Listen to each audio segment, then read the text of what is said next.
Hello, everyone. Welcome back to Piano Tech Radio Hour. We're here for another fun-filled Saturday afternoon or late morning or midnight or wherever you are in the world. Maybe it's Sunday, maybe it's Friday. I don't even know. That's one of the advantages we have here. But welcome, everyone. Thanks for being here yet again. Appreciate your presence. And we have a special guest today, and that is Chris Brown. And I'll give a quick intro, because we're streaming on Facebook and YouTube for those who are unfamiliar with this type of session. And we'll get rolling chatting about what Chris would like to cover today. So, what are we doing here? This is Piano Tech Radio Hour, and this is a special program that meets every Saturday and has been doing so for, gosh, maybe a year and a half at this point. We bring in some of the coolest people in the piano industry, from technicians to dealers to CEOs of piano companies to musicians, and we have some really great conversations just about how to push the envelope in pianos, whether it be making pianos sound and play the best they can, or creating the most optimal designs. And so if you're here, that means you're at the forefront and you have a passion to do the best at what you do in the piano industry. So really happy to have you here. Um, this session and all these sessions are brought to us by Piano Technicians Masterclasses, which is a related project, an online educational resource that offers you cutting-edge instruction from piano industry masters without leaving your home. You can find out more at pianotechniciansmasterclass.com. And since the pandemic, we've been doing online conventions, which has been pretty awesome, where previously we were just doing kind of one class at a time. We've started to have, a series of days or even over multiple weeks where we bring multiple instructors and viewers together and students together to have a bigger event, and that's been really fun. And we just have had one that's sort of launched in September, and we plan to have other content in the coming months that are related to it, a convention. And Chris actually participated in this. He showed us a little bit about hammer hanging, had some really excellent video content to show us more about that. So that was great. And so Chris is he's a technician, but he's also he's sort of like an engineer and manufacturer of sorts who makes custom tools and resources to help us regulate pianos. He's a teacher in his own right, and he knows a lot about actions and all sorts of aspects of pianos. So, without further ado, I'll spotlight him, and we'll get the conversation started. I think he would like to talk a little bit about a particular piano that he's been dealing with lately. And your questions, as always, are welcome. And we'll kick it off here. So, how are you doing today, Chris? Great. Yeah, thanks. Feel good. The weather is Awesome. warm. It's not raining in spite of predictions. Where are you located again?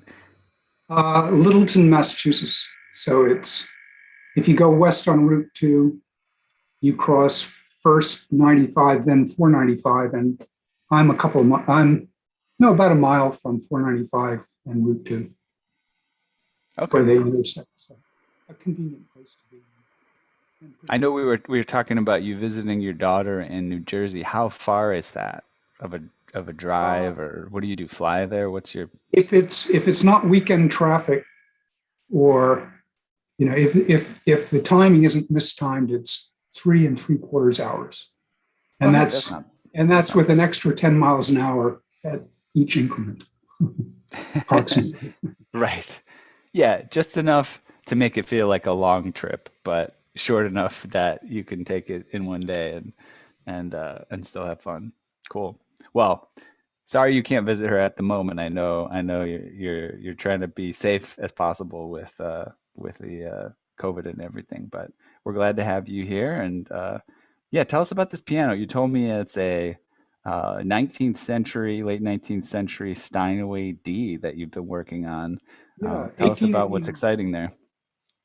1889, and it's a job that I'm helping finish up for somebody that can't finish it, a technician friend of mine. And so I received it and the terms of the job all fully formed. And Jude Reveley, who I partner with, assembled the parts and delivered it to me.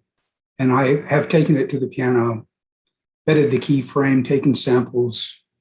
There's a whole series of things that I've ended up doing to get this to work with the least work, given that it's a fairly extensive job. So a deep regulation. It has new shanks and hammers. The shanks are 17 millimeter knuckle to center distance. And that is part of the interest in this. Another part of the interest is that somewhere, I think, possibly the early days of the accelerated action, the piano was rebuilt, and I think it was a factory rebuild. New soundboard, same plate. The case was modified with spade legs and painted black. The lovely music desk, which might have been broken for all I know, came off and a modern one put on it. And the action received a new key frame, keys, top stack, everything. And so that's kind of interesting. And in between 1889 and whenever that happened, there were a series of retooling at the factory. So the parts undergo shifts. The original Whippens would have had felt supporting the jacks, for instance, that didn't have a convenient screw to turn. These were long gone, and a slant heel. And anyway, what I received was the original Whippens from that particular rebuild, which now had verdigris in them. And part of that picture also is the rest cushions are the kind of abbreviated felt covered versions of the rest cushions. And between then and now, the keys have been recovered. So presumably the ivories got chipped and cracked and so forth. And, an okay job. One of the things that probably happened, which in the middle of my regulating the other day was discovered. The mover had said that there was a leg that was loose on the piano. And I was putting a damp chaser under it and noticed that the rear leg had 3 wedges on top of each other, tapped in and held in place by a screw rather than the cam lock block. So it was missing that. I assumed that was what he meant. But in fact, I later had a conversation with him on the phone, and it was a different leg he was talking about. So Jude was unavailable. He sent his assistant, who helped me by jacking up the base of the action, leg number 1, I guess, and it was really loose. So we knocked it off, and the little plate in the top of it was missing a screw. And the 3 of the 4 screws that were there, 2 of them, the plate rattled. So the one screw that was the right size sort of held that down, but was a bit loose. And the other 2 screws were bottomed out and sticking up. Can you imagine this as a repair that somebody did? Presumably the male part in the leg had broken, and it was replaced. A replacement part was put in. with these 3 screws, 2 of which weren't doing anything. And then there was a sort of a piece of cling film over the male part that gave a semblance of the thing not sliding around when you put the leg on. And then it did have an operating cam lock block. And it's been living like that for how long? And this is a piano that, you know, went through a variety of owners, I'm sure. It ended up at the Indian Hill Music Center and then belonging to somebody that worked there as it was replaced with a different piano. And the replacement male part was this loose in the female part. So it didn't fall out, but it was not locking it in place at all. Okay, so that's, you know, there are sort of layers of things that happen to this piano along the way.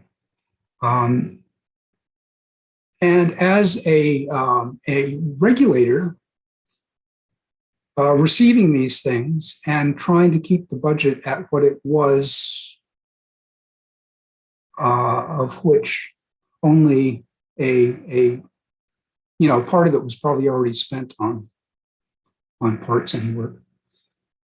So anyway, we had, you know, good quality parts. I think it's Ray Negron's hammers. They needed some filing and work on the tails. It had, I think, Renner shanks, you know, with 17 millimeter knuckles. Anyway, kind of, because I'm receiving this sort of with the appearance that I can just regulate it, I don't go back to the beginning. So I discover as I'm leveling the keys that the keys are very near the top of their balance rail key pins.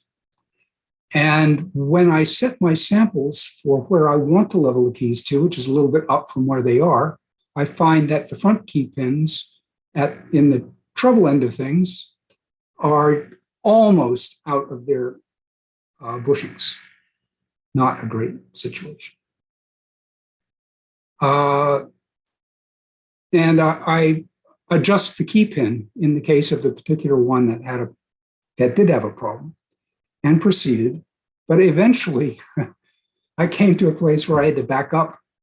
And along the way, I shimmed the back rail cloth with 50 thousandths thick pieces of maple that I happened to have in hand that cut up to the right sizes. And the back rail cloth that had already been placed there wasn't as deep as you might like on this action, not deep enough to glue down the back side of it. So it's sort of sticking up and it's got felt underneath it. And then I put the shim underneath it, which brings it up quite a lot. It allowed me to take about half of the stack of punchings in the front rail out. But in the end, I took 15 thousandths out of all the balance rail and came down because I had to bring the sharps up relative to the naturals in order to accommodate the 17 millimeter knuckles. Now, I have heard from the official person in a public setting that it's not a problem, the modern parts since 1984, that they just regulate in, and they do, but they regulate in at the outer edges of what's acceptable. What works on this piano, and it did work. I didn't have to, start over with, changing the knuckles or changing the parts, or changing the capstans or changing the whippings. This would have been, the ideal actually would have been to change the whipping heels a millimeter back toward the back rail and the capstans about a millimeter back. And both of those proportionately would have increased the amount of distance traveled relative and added a little bit of weight, effective weight. And the 17 millimeter knuckles is a standard now. And in the Steinway, it was designed to accommodate a heavier set of hammers, which were designed to project to the back of bigger halls, presumably.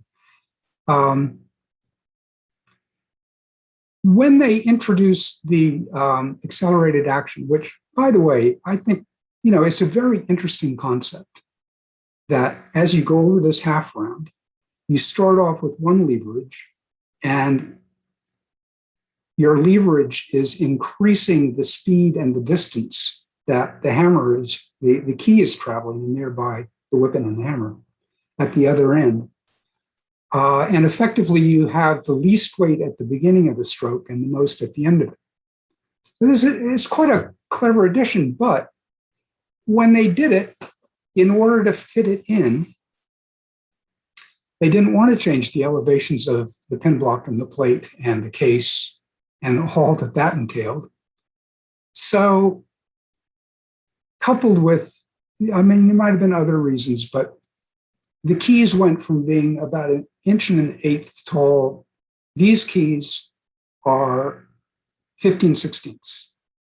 So they're undersized. The original keys would have had shoes on them, probably made of hardwood, stiffening the keys.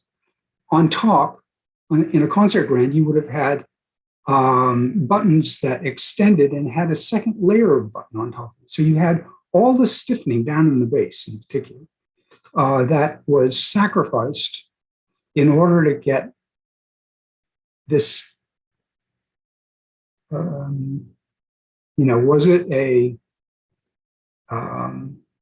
selling device? What's the word for it? It's a cool idea, and it actually, is interesting in the way it works. And one aspect that I like about it is I don't like if you need to slip a punching in, but when you get the top stack off and you're changing punchings, it's easier to just slip the half round and put your punchings in. But it's anyway, this piano from 1889 had dimensions from 1889. And the key frame has these half rounds in it. And then in the switch to the 17 millimeter knuckle, I'm fielding the problem that the Steinway company had in 1984 with their B's and D's. When they first went to the 17 millimeter knuckle, they hadn't prepared the rest of the geometry for it. They just plugged them into the top stacks that were there. And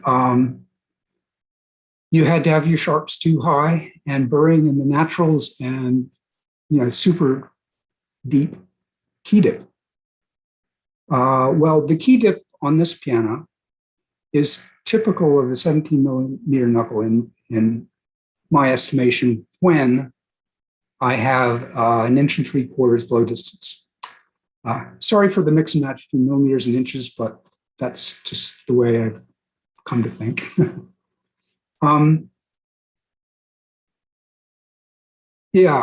Shortening your blow distance less than 1 3/4 inches takes away from the power of the pianos, importantly. And 1 7/8 inch, which, maybe you'd like in a concert grand, you can't achieve, in my opinion, with a 17 millimeter knuckle. You just can't do it. Or if you do it, you've got to have a super deep dip. So the dip on this piano is 430, measured with calipers and a W&G dip tool at the front of the key. And the sharps are 31/64 high, so they're just under 1/2 inch. 1/2 inch is the max. It's nicer if they're a bit less. They would have been designed a bit lower than that originally.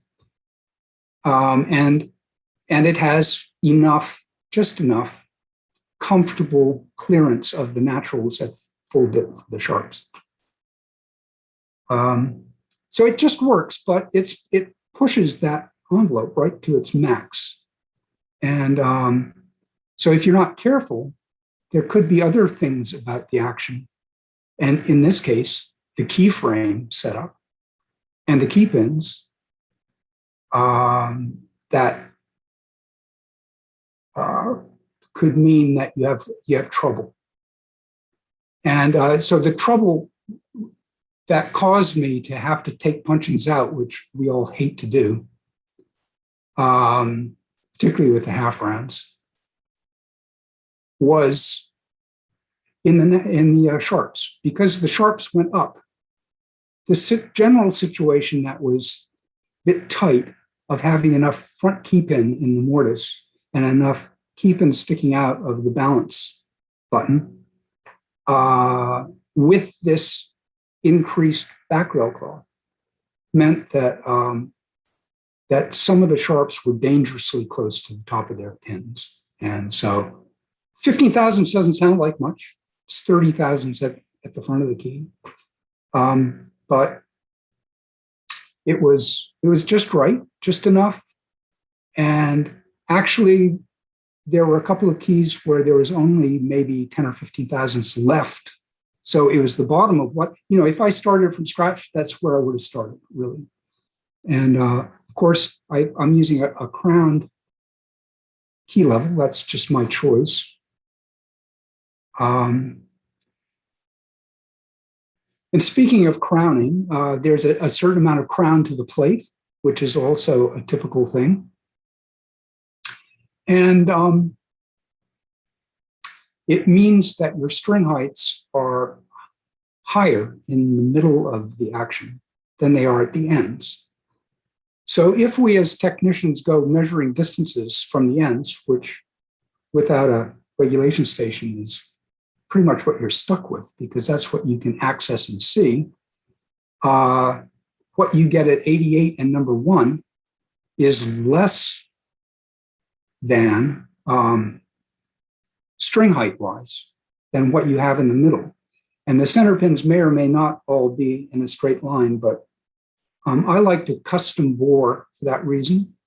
And I measure down samples at ends of sections to find out the distance between that center pin and the strings at stripe. And that is basically, once everything's filed and ready, that should be your blow distance. And it erodes from that and overstrikes from there, but that's your ideal. But whatever you choose in a relationship to that, to reflect the change in height, helps the regulator be able to regulate without undue compromise. Now, in particular, one of the things that happens is that the hammers in the middle of the action, in mid-range, have insufficient tail length and back check length, making the back checking a little difficult. But also, they have too much space between the shank and the rest cushion. And the rest cushion is a stop. And normally, it doesn't seem a very important stop. But if there's too much distance, what happens is the hammer comes down and the rear shoulder bumps on the top of the back check. So it's not something you want to leave, particularly in a concert instrument. So this instrument is going to somebody's living room, but she has concertizing friends. And in fact, at the end of next week, this is supposed to be completed for a salon type home concert with, a concert pianist playing on it. So I'm sure they're used to it, concert pianists. They're used to all kinds of stuff. But the more obstructions we can remove, the better.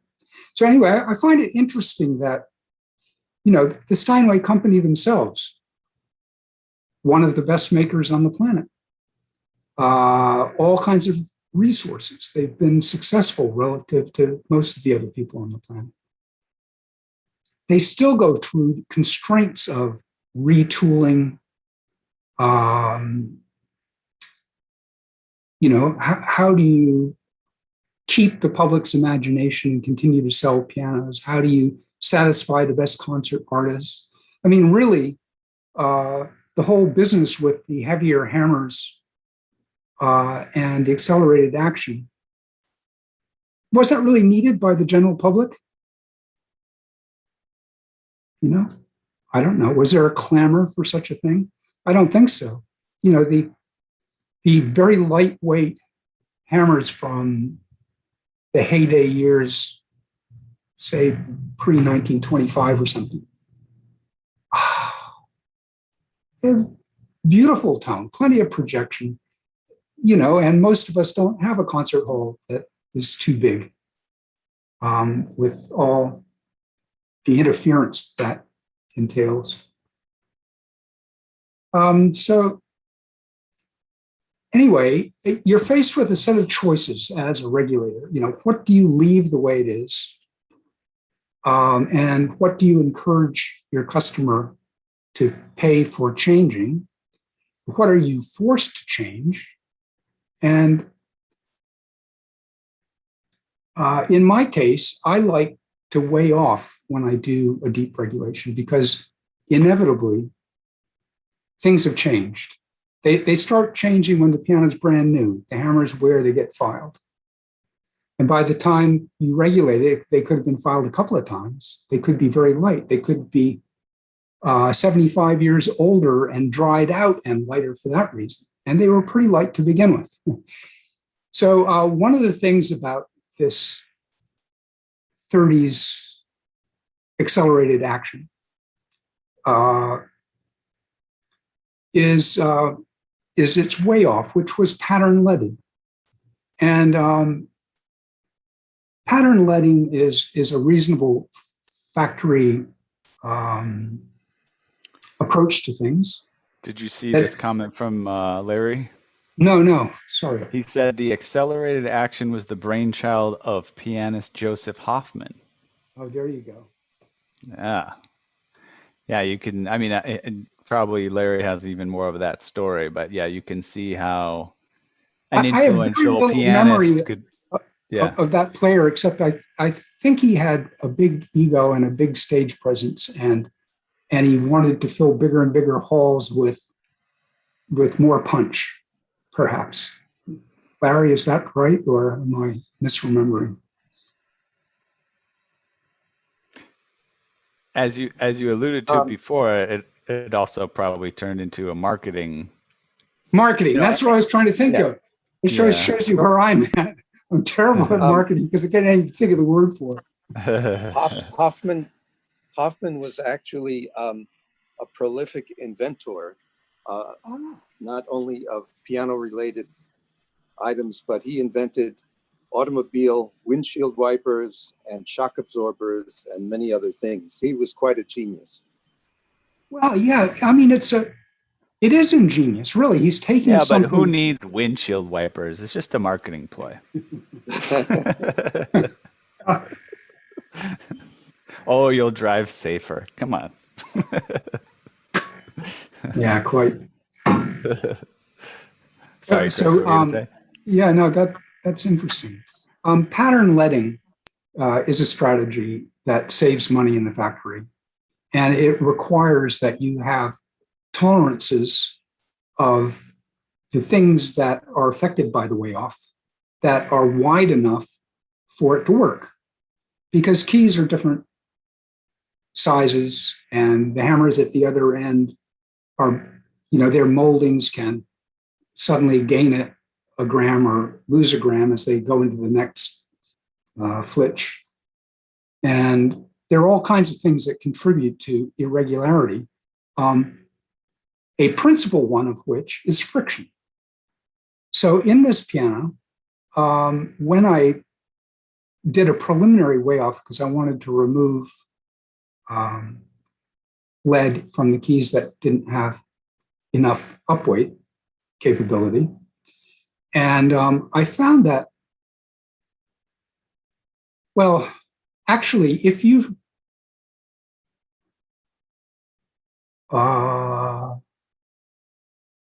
trying to think. If you show, I have some videos that are sort of queued up ready.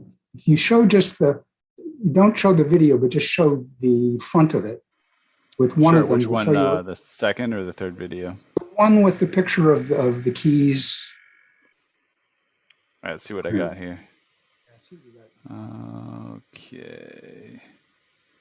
Here's this. All right. Yeah, We've got that one. Not that one. Somewhere off. Not that one. Oh, the first one? Yeah, let's try the first one. All right, let's see if we can find that one. I'll pull it up here. Yeah, don't worry. Anyway, the point is that I went along and marked with a little chalk 0 all the keys that are spot on for the 37 balance weight way off that I determined suited this action, given everything, by the time I got far enough along the regulation. And, about half the keys had zeros. Some of the zeros came about by removing lead or, let's see, does that show it? If you could get close enough, you would be able to. I think these are the keys that actually had lead that had to be removed. And in front of the buttons, there are little zeros along some of them. And then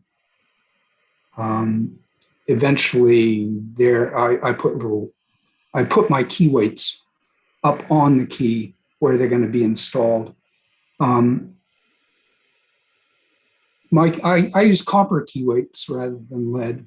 My son has vetoed my using lead and including them in my way off kits. So they're a lot more expensive and they're different to work with. But and they're a little bit lighter than lead. But anyway, in an accelerated action, you have to place them specifically where you want them, and there's lead in the way a certain percentage of the time. So there's a calculation that I needed to remove lead. Well, actually, it's not that hard to remove exactly what you want. You just have to put lead on the other side of the balance rail. That is what you need, and then measure back out to the lead that is approximately that distance and then remove it. You guys follow that? So anyway, I was doing this preliminary run, and there was one key from the factory that had a lead at the backside. And then there was one key that had 3 extra leads that I needed to remove. And it turns out it was even worse than that later on when I refined it. Because I think they did way off by down weight. And it made an even down weight to do it the way they did it, whatever they touched up into it. But from my point of view, the up weight is more important than the down weight. And really, I want the two to be even. And further than that, I'd really like to have the top hammers in the bass section match the bottom hammers in the tenor section in weight, so that I lose that inertia shelf as you go from the bass section into the tenor. And actually, with these hammers, I was able to do that because they were all 1 inch long, but they were heavy. There was a lot of material left on them, and which I think was the case with the previous set of hammers because they had torn up the back checks in the middle. Now, an interesting thing about the 1 inch tail